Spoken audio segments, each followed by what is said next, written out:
നമസ്കാരം. ഇന്നത്തെ video Highrich online Shopee തട്ടിപ്പിനെ കുറിച്ചാണ്, അഥവാ ഹൈറിച്ച് തട്ടിപ്പിനെ കുറിച്ചാണ്. യഥാർത്ഥത്തിൽ ഇതിനു മുമ്പ് കൃത്യമായി പറയുകയാണെങ്കിൽ കഴിഞ്ഞ ജനുവരി മാസം ഹൈറിച്ചുമായി ബന്ധപ്പെട്ട് ഒരു വീഡിയോ ഞാൻ ചെയ്തിരുന്നു. ഇത് അതിനുശേഷമുള്ള രണ്ടാമത്തെ വീഡിയോ ആണ്.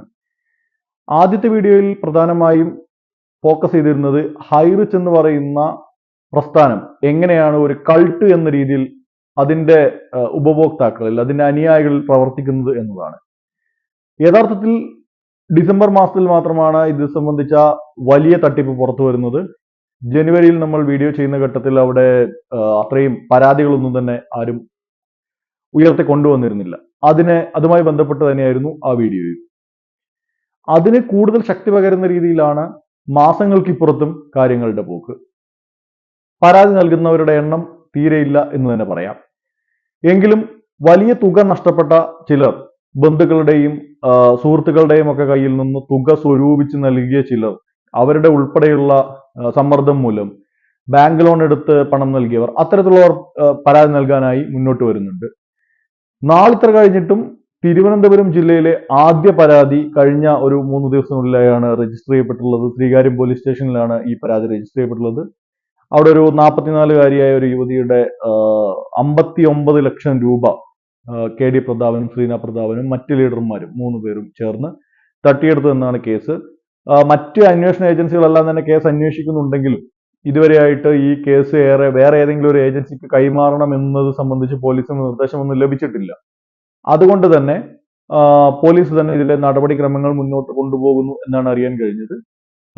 ബാങ്ക് രേഖകൾ, മറ്റ് കടലാസുകൾ ഇവയെ കണ്ടെത്താനുള്ള ശ്രമം, അതായത് തെളിവുകൾ ശേഖരിക്കാനുള്ള ശ്രമം ഇപ്പോൾ പോലീസ് നടത്തി വരികയാണ്.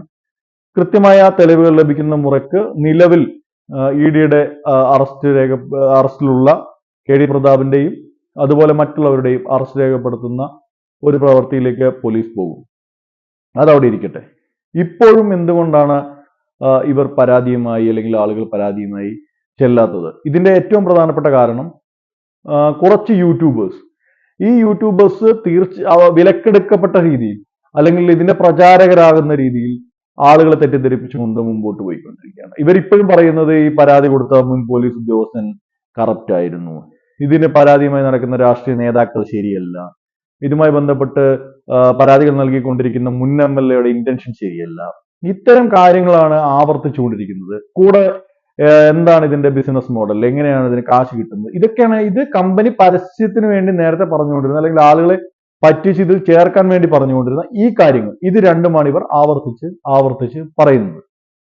അതിൽ ചിലർ ചാറ്റ് GPTയിലൊക്കെ കോടതി ഉത്തരവിനെയൊക്കെ കയറ്റി വിട്ട് വ്യാഖ്യാനിക്കുന്ന പോലുള്ള വളരെ നൂതനമെന്ന് തോന്നാവുന്ന, എന്നാൽ തികച്ചും തെറ്റിദ്ധാരണ ആളുകളിൽ ഉണ്ടാക്കാവുന്ന തരത്തിലുള്ള കാര്യങ്ങളൊക്കെയാണ് ചെയ്യുന്നത്.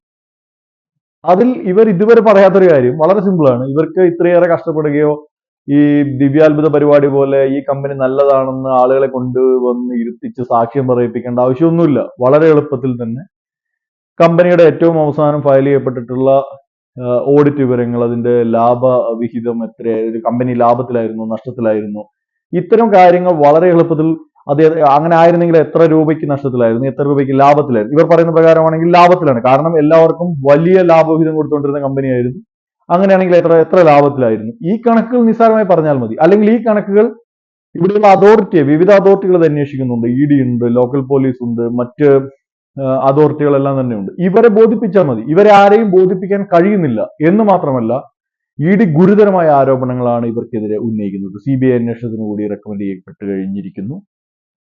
അതിൽ ഏറ്റവും പ്രധാനപ്പെട്ട ഒരു കാര്യം, ഈ കമ്പനി നിരോധിക്കപ്പെട്ടതിന് ശേഷം, ഈ കമ്പനി അടച്ചുപൂട്ടപ്പെട്ടതിന് ശേഷം ദിവസങ്ങൾക്കുള്ളിൽ തന്നെ കണ്ണൂരിലെ ഒരു പ്രമുഖ ലീഡറുടെ പേരിൽ ജാർഖണ്ഡിൽ ഒരു കമ്പനി രജിസ്റ്റർ ചെയ്യപ്പെടുന്നു, ഹൈറിച്ചിന്റെ ഒരു ഉപകമ്പനി. അതിൽ ലക്ഷക്കണക്കിന് രൂപ സ്വരൂപിക്കുന്നു. അതായത് അതിനകത്ത് ലക്ഷക്കണക്കിന് രൂപ ഒഴുക്കാൻ ആളുണ്ട്, അല്ലെങ്കിൽ വേറെ ഏതോ സോഴ്സിൽ നിന്ന് അവർ ഒഴുക്കുന്നു. അതല്ലെങ്കിൽ ഇപ്പോഴും അതിൽ കൊണ്ടുപോയി കാശിനും തയ്യാറായ മണ്ടന്മാരുണ്ട് എന്നുള്ളതാണ്.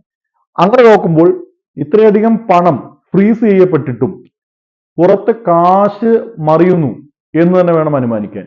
അങ്ങനെ നോക്കുകയാണെങ്കിൽ തീർച്ചയായും ഈ ജനങ്ങളെ പറ്റിക്കുന്ന യൂട്യൂബർമാർക്കും ജനങ്ങളെ പറ്റിക്കുന്ന ക്യാമ്പയിൻ നടത്തുന്ന ആളുകൾക്കും എല്ലാം തന്നെ അതിന്റെ വിഹിതം എത്തുന്നുണ്ട് എന്ന് സംശയിച്ചാൽ നമുക്കവരെ തെറ്റു പറയാൻ കഴിയില്ല.